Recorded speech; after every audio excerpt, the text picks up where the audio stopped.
bersama saya Fairuz di Ngopi Ngobrol Penuh Inspirasi. Hari ini Fairuz bersama narasumber dari KPU Kota Bandar Lampung, yaitu Ketua KPU Kota Bandar Lampung ada Pak Dedi Triadi, SESH. Halo Bapak, apa kabar hari ini? Baik, Mbak Fairuz. Oke, Pak, kesibukan akhir-akhir ini gimana? Ya, karena lagi tahun politik ya, jadi tahapannya kalau hari ini padat merayap. Oke. Dianalogikan ya tadi, tahapan yang berjalan, sekarang lagi tahapan pencalonan, dan sebentar lagi itu tahapan kampanye. Oke, Pak, kalau boleh kita tahu, Bapak masa kecil di Lampung atau dari rantau? Saya kelahirannya di Mesuji, tapi untuk besarnya itu di Lampung Utara. Lagi itu masih Lampung masih 3 kabupaten ya. Jadi Lampung Utara, Lampung Tengah, dan Lampung Selatan. Oke, berarti memang di Lampung ya Pak ya, dari kecil ya. Nah, kalau masa kecil di Lampung Pak, seperti apa? Ya, itu saya ini kan produk-produk era-era 80-an ya. Jadi 80-an itu kan masih zaman-zaman, memang masa kecil menyenangkan. Karena kita benar-benar berinteraksi sosial, bisa ngerasakan main bola di lapangan, nyari ikan di kali, sudah itu mandi hujan. Itu masa-masa kecil yang mungkin kalau sekarang di era-era anak-anak sekarang ini banyaknya ada gadget ya. Jadi kita itu untuk TV aja kita udah senang benar kita nonton, namanya siaran TV itu misalnya programnya Unyil. Oh iya. Film kartun tuh wah luar biasa itu hiburannya. Tapi memang banyak kita selain sumber hiburan dari stasiun televisi, selebihnya sih kita berinteraksi sesama teman-teman ya. Dan banyaknya mainnya di lapangan. Betul. Nah Pak, dengan perkembangan zaman sekarang kan pasti Bapak juga melihat bahwa sangat berbeda gitu ya Pak ya. Apalagi untuk anak-anak kecil yang sekarang mungkin mainnya di gadget gitu kan Pak. Nah pernah nggak sih Pak kepikiran kalau gimana ya kalau misalkan dulu justru mainnya di gadget gitu? Saya di era saya dari kecil sampai sekarang itu saya melewati masa generasinya ya. Baik itu peralihan dari masa Orde Baru ke Reformasi, sudah itu dari masa-masa yang saat itu kita misalnya masa kecil itu kita baru punya telepon rumah. Sudah itu ada telepon koin dan pakai kartu. Sampai era itu saya juga merasakan pengenalan pertama kali internet, termasuk kalau sekarang ini mungkin alat komunikasinya itu pager ya, alat pesan itu. Termasuk juga masih di awal-awal HP itu masih poliponik ya, masih hanya dengan bukan SMS ya, tapi dengan message itu, SMS, dan juga dengan gambar-gambar yang masih belum gambar yang 4G, masih poliponik gitu ya. Itu udah era-era transisi ya, sampai sekarang ke era digital, Android dan smartphone ya. Pak, kalau dari permainan masa kecil, apa sih yang paling berbekas sampai sekarang? Permainan masa kecil itu musim-musiman juga kayak anak hari ini ya. Ada aja sih musim-musimannya, tapi memang saya dari kecil senang itu sepeda. Oke, hobi sepeda dari kecil ya Pak ya? Sepeda sampai sekarang. Oke. Yang kedua memang saya senang lagi itu agak-agak traveling ya. Dan itu sampai sekarang saya merasakan karena ada sedikit-sedikit pulang. Kalau lagi zaman-zaman kecil tuh kalau baca buku itu 5 sekawan. Cerita-cerita yang agak-agak detektif gitu, petualangan dan lain-lain. Termasuk kalau masa kecil tuh bacanya majalah Bobo gitu. Oke, berarti baca juga ya Pak majalah Bobo ya Pak ya. Nah, kalau Pak Dedi sendiri boleh kita tahu berapa bersaudara Pak? 3 saudara. Oh, saya Bapak anak ke? Oke, anak bungsu. Nah, sebagai anak bungsu nih Pak, biasanya banyak yang bilang bahwa perlakuannya itu khusus Pak. Merasakan itu atau tidak Pak? Kebenaran orang tua saya itu Polri dan ibu saya itu guru. Didikannya agak semi-semi militer. Jadi kalau perlakuan yang namanya anak bungsu, ya kalau salah tetap juga dihukum juga. Karena memang didikan orang tua saya rasakan sih, manfaatnya saat kita sudah dewasa kan. Apa yang kita anggap itu bahwa orang tua tidak sayang dengan kita, ternyata saat kita merasakan setelah besar itu ada tujuan-tujuannya saat mendidik gitu ya. Jadi memang pendidikan di zaman itu terhadap anak-anak, memang orang tua itu sebenarnya memberikan edukasi untuk kita bekal saat kita sudah menjelang dewasa, apalagi kalau kita sudah bermasyarakat dan kita sudah berumah tangga. Nah, Pak, kalau dari masa kecil bersama keluarga, kan 3 bersaudara nih ya, Pak. Pasti ada momen dimana kadang saudara itu suka berantem gitu ya, Pak, atau saling usil. Kalau Pak Dedi tipikal yang mengusili atau justru diusili, Pak? Iya, memang kayak gitu. Saya kalau dengan kakak yang tertua, karena kita laki 2, saya akrab. Karena memang nggak lama juga. Karena begitu saya SMP, kakak SMA, kita sempat sekolah di Bandar Lampung, dari Lampung Utara. Cuman memang pas lagi dekat dengan keluarga, ya biasa ya kalau lagi dekat itu kadang nggak akur, tapi begitu Jauh justru kangen ya, Pak ya? Itu biasa gitu. Tapi masa-masa kecil itu memang begitu cepat dan indah ya, karena memang dirasakannya kan saat kita sudah dewasa kan. Saat kita dewasa udah soal waktu kumpul dengan keluarga itu sangat terbatas kan. Jadi saat kita selagi masih kecil itu memang benar-benar quality time ya, quality time bersama keluarga dan juga kakak beradik dirasakan benar sih. Banyak akurnya sih daripada. Oke, Pak, berarti kan akur nih bersama keluarga, alhamdulillah gitu ya, Pak ya. Kalau bersama teman, Pak, apa sih kenakalan-kenakalan masa kecil yang mungkin pernah Pak Dedi lakukan gitu? Kalau lagi sekolah ya, itu sekolah itu kan yang sering kali kan kalau belajar itu, apalagi kalau jam-jam kosong ya, sering kali kan ya bukan ini ya, memanfaatkan waktu. Kebenaran nih gurunya kosong, karena saya sekolahnya kan di dekat perkampungan yang di situ ada sawahnya, ada kalinya. Nah itu biasanya ya jam-jam sekolah itu tahu-tahu pulang udah pakaian kotor. Oke. Ya seperti anak-anak masih zaman-zaman itu, jadi kayaknya sekolah itu banyak mainnya daripada belajarnya. Oke, nanti kita akan ngobrol kembali, Pak, setelah yang satu ini. Tetap di LDS, di Ngopi, ngobrol penuh inspirasi.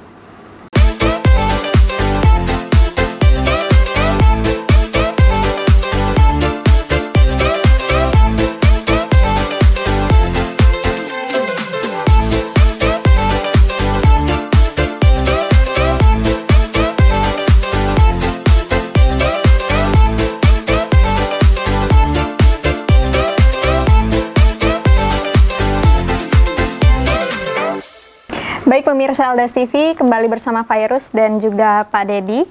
Oke Pak, tadi kita sudah ngobrol tentang masa kecil yang sangat indah ya Pak ya. Terus juga masa remaja gitu ya Pak, yang sangat seru bisa dibilang karena kan kerjanya di lapangan terus tuh ya kan Pak. Nah sekarang kita ngobrol tentang karir nih Pak. Gimana sih awal bisa, sebenarnya Bapak tuh awal terjun karirnya tuh di mana? Di bidang apa gitu Pak? Ya pasca reformasi, saya begitu di reformasi itu sudah sepertinya tertarik dengan dunia jurnalistik. Karena tadi begitu saat mahasiswa, itu saya juga sering nulis, terutama laporan perjalanan. Kalau misalnya lagi ekspedisi kemana, tulisan-tulisan itu sering saya kirim ke Kompas, saya kirim ke Lampung Pos, dan itu dapat honor. Termasuk kirim foto gitu loh. Nah di situ sepertinya saya menemukan passionnya ke sana. Passion itu yang dibayar juga ya Pak ya. Dalam arti wah ini kayaknya sesuai dengan kemauan, walaupun background pendidikan belum kepake nih. Nah saya di akhir 99 itu setelah reformasi kebenaran udah mulai intensif juga moto dan nulis itu. Saya belum selesai kuliah sebenarnya, belum selesai wisuda, tapi udah selesai kompre gitu ya. Tapi nanti kan nunggu wisuda gitu. Wisuda, nah saya kebenaran Lampung Pos lagi membuka lowongan. Karena Lampung Pos lagi itu Lampung media pertama itu buka lowongan butuhkan fotografer. Kebenaran fotografernya saya kenal dan nawarin, ini Lampos lagi butuh fotografer, lo daftar aja gitu. Seleksinya gimana bang? Gue ijazah kan belum ada gitu. Oh nggak apa-apa, pakai surat keterangan baru lulus SKL gitu ya. Ya sudah. Nah saya mendaftar. Kebenaran yang lagi tuh seleksinya langsung dari Media Group. Kalau mungkin kenal, kalau sering lihat di editorialnya Metro, sampai hari ini masih sering muncul tuh Bang Saur Huta Barat, Bang Elman, itu yang toko-toko persnya, yang dengkotnya media lah. Itu wawancara dengan mereka. Singkat cerita, saya belum selesai kuliah, tapi udah langsung kerja. Tapi di situ saya langsung menemukan dunia yang benar-benar sesuai dengan passion tadi, sesuai dengan minat kita lah ya. Di lapangan banyak ketemu orang, sudah itu kita berinteraksi dengan semua kalangan. Nah di situ saya merasakan ada tantangan dan mungkin kenikmatan bekerja lah. Kan bekerja itu bukan hanya materi yang diuber, tapi kepuasan bekerja kan. Nah di situ saya merasakan bagaimana dunia jurnalistik dan benar-benar bekerja secara profesional. Yang tadinya kita hanya hobi ya, hobi itu kan kapan kita senang kerja, kalau nggak senang nggak gitu kan, tergantung mood. Kalau itu nggak, dalam arti kan udah jadi profesi. Itu 99 saya bekerja di Lampung Pos, awalnya sebagai pewarta foto istilahnya, fotografer. Saat itu Lampos masih hitam putih masih. Dan saya agak matang, maksudnya matang itu pengalaman di fotografinya lebih kepada black and white, fotografi hitam putih. Karena bayangkan dari analog ya, dari kamera yang masih manual itu, pakai film, kita hunting fotonya, udah kita hunting kan masih pakai film itu masih isinya 36 gitu kan.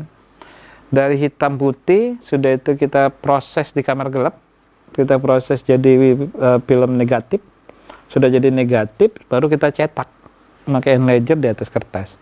Itu sampai dari udah cetak foto, sampai itu tampil di media. Jadi proses itu yang menurut saya mengasihkan ya, dari kita memuaskan diri juga ya Pak ya? Ya berbeda dengan foto digital hari ini ya. Hari ini kan eranya sangat maju sekali ya, mempermudah orang untuk mendokumentasikan apapun ya. Karena kalau sekarang ini kan ada alirannya smart fotografi, phone fotografi. Kalau itu saya memang analog benar. Kita nggak bisa ngecek nih hasil foto kita ini bagus enggaknya, itu nggak ada layar, nggak ada screen gitu ya. Tetapi ada proses yang mengajarkan kita untuk mengambil gambar di lapangan sampai itu berupa foto.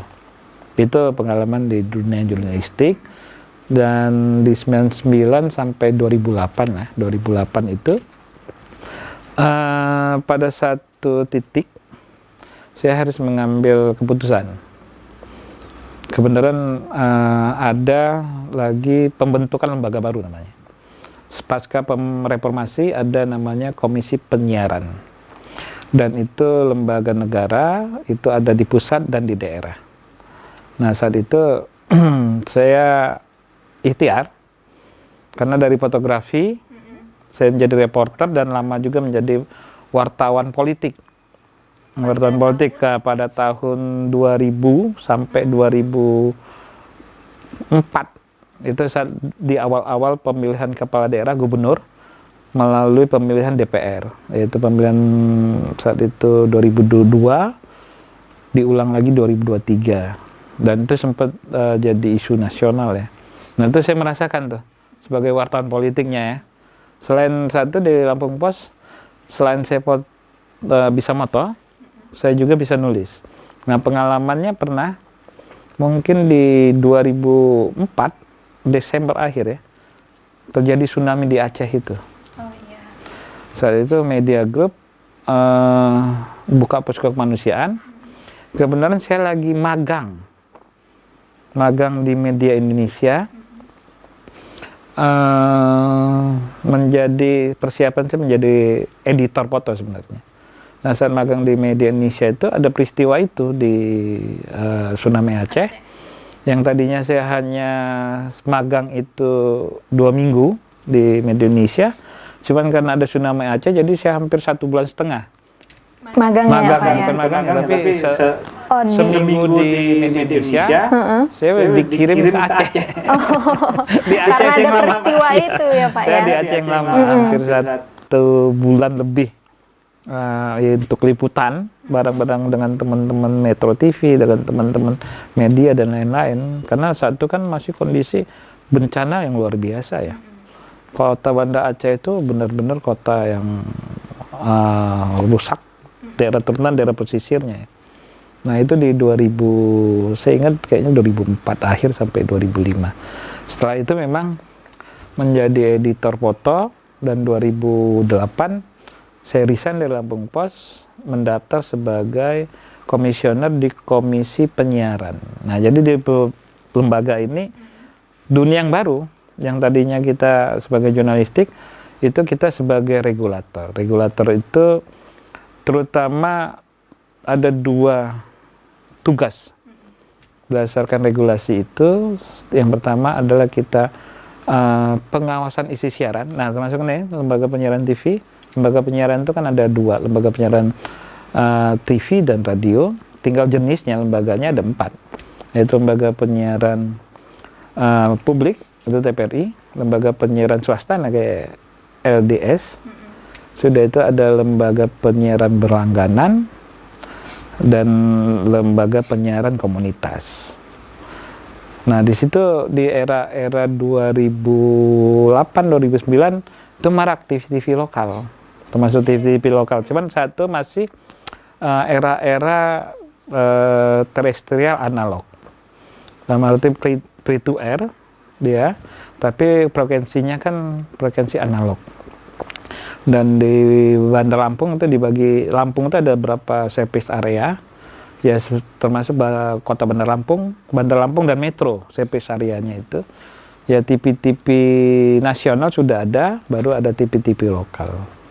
Nah dalam pengalaman sebagai penyelenggara, terutama di Komisi Penyiaran itu ya berinteraksi lebih luas lagi skupnya. Yang tadinya media cetak udah merambah kepada dunia broadcast. Termasuk juga paham juga bagaimana regulasi pendirian lembaga penyiaran, termasuk juga bagaimana isi siarannya. Lagi itu sampai hari ini itu ada seperti buku wajib bagi setiap lembaga penyiaran, ada namanya P3SPS, Pedoman Perilaku Penyiaran dan Standar Program Siaran. Itu wajib menjadi buku sakunya bagi semua praktisi dan juga teman-teman yang bekerja di lembaga penyiaran. Di 2000 sampai 2014, karena kan di KPID itu satu periodenya hanya 3 tahun. 3 tahun, saya periode kedua, nah ada kesempatan saat itu 2014 pasca Pilgub dan Pileg serentak di Lampung, itu KPU membuka untuk periode 2014-2019 bagi komisioner barunya. Nah di situ saya ikut seleksi dan bisa masuk di 10 besar dan ditetapkan 5 besar. Itu pengalaman di hal yang baru lagi, yang tadinya sebagai jurnalis, sudah itu sebagai regulator yang di lembaga penyiaran, baru masuk ke dunia penyelenggara yang mengadakan pemilu dan pilkada. Di 2014-2019 saat itu saya masih anggota, masih proses belajar juga, walaupun pernah menjadi wartawan politik, tapi agak berbeda. Kalau kita sebagai wartawan melihat di luar, dengan kita saat udah di dalam. Di dalam ternyata, misalnya sebagian masyarakat, tahunya pemilu itu di hari pemungutan suara aja.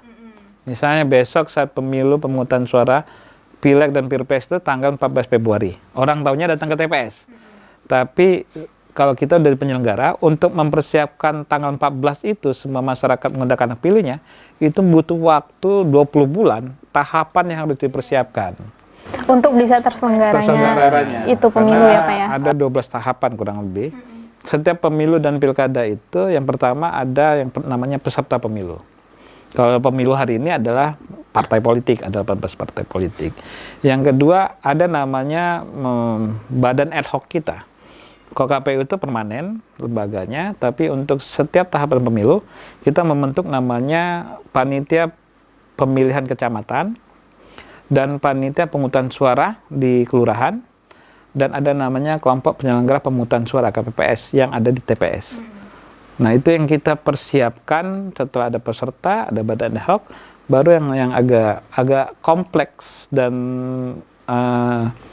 memang setiap tahapan belum menjadi masalah, itu terkait dengan pemutakhiran data pemilih. Misalnya, secara jumlah penduduk Kota Bandar Lampung itu kurang lebih sekitar 1.180.000. Itu dari usia 0 yang baru lahir sampai tertua. Sementara untuk sebagai pemilih, kita nyebutnya daftar pemilih tetap, itu syarat usianya sudah berusia 17 tahun atau sudah menikah. Nah, DPT-nya itu kita mutakhirkan menjelang tahap pemilu, itu dari DPT Kota Bandar Lampung sebanyak 790.125. Ini yang nanti yang menggunakan hak pilih pada tanggal 14 itu, dengan jumlah TPS sebanyak 2.880. Bayangkan jumlah TPS itu dengan nanti kita ada namanya KPPS tadi. Setiap TPS itu kita punya perangkat penyelenggara itu 9 orang. 9 orang dikali 2.880, 14.400. Itu yang nanti sebagai penyelenggara kita. Yang kita akan mengelola sumber daya manusia, mengelola logistiknya, dan mengelola tahapannya. Nah, itu kata saya tadi sangat kompleks ininya. Persoalannya ya Pak ya. Oke, Pak, terakhir pesan untuk masyarakat mengenai pemilu. Ya, pemilu ini kan sebenarnya menjadi hajat bersama. Bukan hanya tugasnya KPU, kita sebagai penyelenggara, tapi ini adalah menentukan masa depan bangsa. Karena kan pemilu ini adalah proses pergantian kepemimpinan yang diatur dalam regulasi dan konstitusi. Setiap masyarakat itu punya hak. Tinggal bagaimana masyarakat bisa berpartisipasi menggunakan hak pilihnya berdasarkan nuraninya dan pilihannya, tanpa dipengaruhi karena ada mungkin politik uang maupun iming-iming lainnya. Jadi kita berharap masyarakat, semua kalangan yang peduli terhadap pemilu dan demokrasi, berpartisipasi dan sama-sama kita mengawal proses ini secara transparan dan akuntabilitas, sehingga bisa menghasilkan calon-calon pemimpin baik itu di legislatif maupun di eksekutif sesuai dengan aspirasi dan pilihan masyarakat. Kita berharap dengan pemilu ini bisa membawa kesejahteraan bagi masyarakat dan juga membawa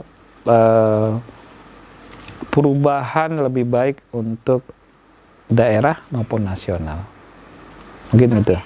Terima kasih banyak untuk waktunya hari ini dan cerita yang sangat luar biasa. Oke pemirsa, itulah cerita bersama Pak Dedi. Saya Fairuz pamit dan sampai jumpa.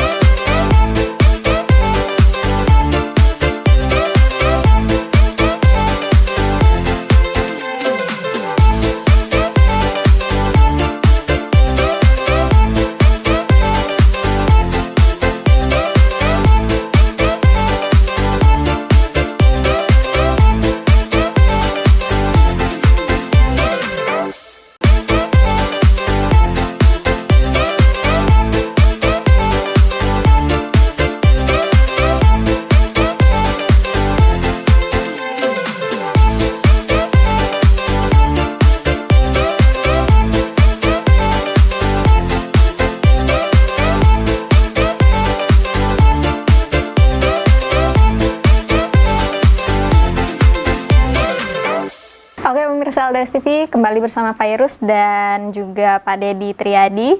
Oke Pak, tadi kan kita sudah membahas tentang masa kecil yang bisa dibilang sangat indah ya Pak ya, di masa-masa zaman dulu yang masih sosial gitu ya Pak ya, yang masih sama teman, terus juga mungkin belum ada gadget gitu ya Pak ya. Nah, kalau di masa remaja Pak, seperti apa? SMP di mana Pak? Saya SMP dan SMA di Lampung Utara, di Kota Umi, Lampung ya, Utara Lampung sana Utara. Dan ya tadi di SMP itu masih ngerasakan juga.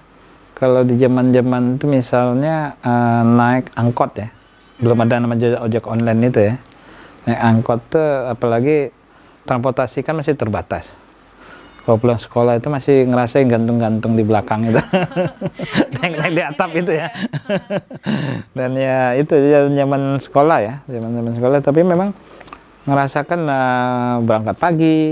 Cuman memang SMP itu ekstrakurikulernya lebih banyaknya ngambilnya ada ekstrakurikuler yang minat bakat ya. Olahraga gitu ya, kesenian gitu. Daripada yang ekstrakurikulernya yang lebih ke pas science gitu ya. Karena memang kayaknya lebih tertariknya dengan kegiatan-kegiatan Olahraga gitu ya Pak ya. Lebih tertarik dengan kegiatan yang ada di lapangan Ya. berarti ya Pak ya. Nah, kegiatan apa Pak pada waktu sekolah yang masih diingat sampai sekarang? Yang udah pasti kok SMP itu pramuka ya. Tapi ya paskibraka enggak. Yang kedua ya tadi lagi itu masih kegiatan-kegiatan sepak bola. Tapi kalau udah masuk ke SMA udah ke KIR ya, kegiatan kelompok ilmiah remaja itu.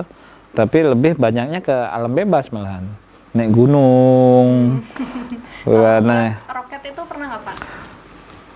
lagi itu lebih ke banyak kegiatan-kegiatan petualangan daripada penelitian ilmiah. Lebih kepada kegiatan sosial kemasyarakatan ya, ke ininya. Oke. Nah, kalau di masa kuliah Pak seperti apa? Saya kuliahnya di Unila, memang mengenal dunia aktivis ya. Karena kan saya termasuk era-era zaman-zaman pas reformasi. Di awal-awal itu ya kebenaran memang ibu itu juga aktivis ya dari kampus. Dan ibu itu aktivis di pergerakan 66. Dan ibu juga pernah selain guru dia juga anggota DPR. Dari Orde Baru sampai terakhir mereformasi. Tapi memang partainya Partai Golkar. Nah, di situ saya banyak belajar juga bagaimana berorganisasi. Nah, saat di kampus, merasakan sendiri untuk pertama kali saya SMP, saya ngerantau. SMP begitu lulus SD, ngerantau di Bandar Lampung Ngaka. Walaupun cuma 1 tahun, suruh pulang lagi sama ibu. Tapi begitu kuliah, saya merasakan anak kos lah. Nah, di situ kita sudah mulai belajar hidup mandiri. Yang mulai menentukan, mulai dari mengatur keuangan, termasuk juga ya nyuci baju, makan dan lain-lain itu mandiri benar gitu merasakan. Dan itu proses untuk kita belajar sebenarnya. Selain memang ada tanggung jawab dan juga kita bisa belajar untuk mengatur semua kehidupan yang keseharian kita ya. Nah, di kampus itu saya mulai mengenal organisasi.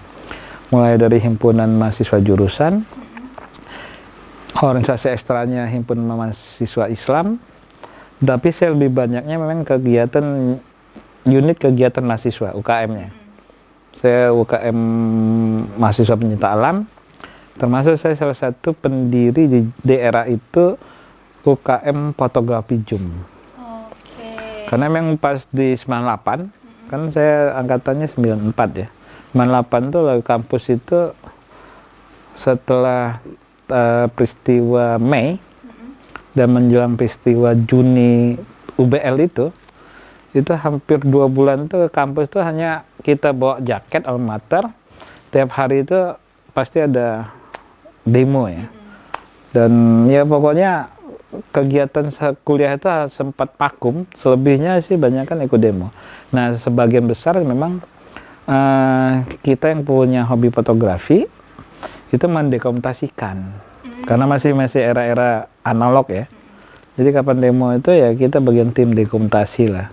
Nah, setelah reformasi itu untuk pertama kali kita mengadakan pameran reformasi. Jadi foto-foto demo-demo mulai dari kampus sampai bentrok di depan UBL, kalau mungkin masih ingat tragedi Juni di UBL itu, sampai ada fotografer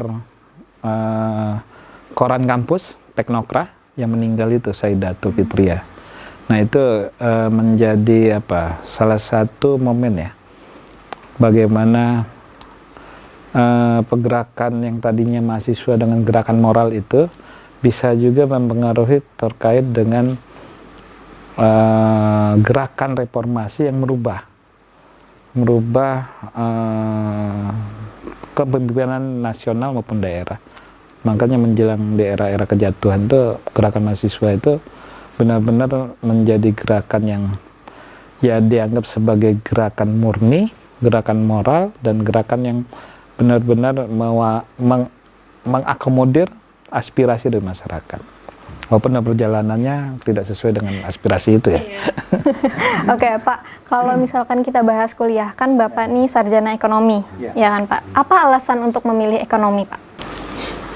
Saat itu kan di zaman kuliah itu, kalau mau kuliah di negeri itu kan harus ikut namanya Spenmaru ya, UMPTN ya. Yang pilihan pertama saya itu hukum sebenarnya. Karena kan saya ngambilnya IPS, IPS itu bisa 3 pilihan ya. Pertama saya milihnya hukum, yang kedua arkeologi, yang ketiga ekonomi. Malah akhir kali gue itu saya kemudian senang baca buku lah gitu. Ada salah satu pendaki yang dari Mapala UI, itu jurusannya arkeologi, dia sering perjalanan ekspedisi dan lain-lain. Nah itu aja sebenarnya nggak ada pikiran mau jadi apa, cuman kayaknya sepertinya agak keren aja gitu. Oke, berarti di ekonomi terakhir yang lulus mah. Justru masuknya ke situ ya Pak ya, karena masuk nilainya ke situ ya Pak ya. Nah, ada nggak Pak penyesalan saat masuk sarjana ekonomi? Ekonomi satu saya berpikirnya, ekonomi ini nggak jauh-jauh, mungkin nanti kerja di bank lah gitu ya. Walaupun setelah saya masuk, salah jurusan juga ternyata. Kayak gitu kan, jurusannya manajemen akuntansi lah ya. Ini saya milihnya lagi itu ilmu ekonomi pembangunan. Yang lebih kepada banyak analisis dan studi kasus ya. Kalau melihat materi S1-nya itu memang lebih berat sebenarnya daripada manajemen dan akuntansi. Dan mahasiswanya memang lebih dikit. Nah, studi pembangunan itu. Oke, nanti kita akan ngobrol lagi Pak di segmen ketiga. Jangan kemana-mana, tetap di Ngopi, ngobrol penuh inspirasi.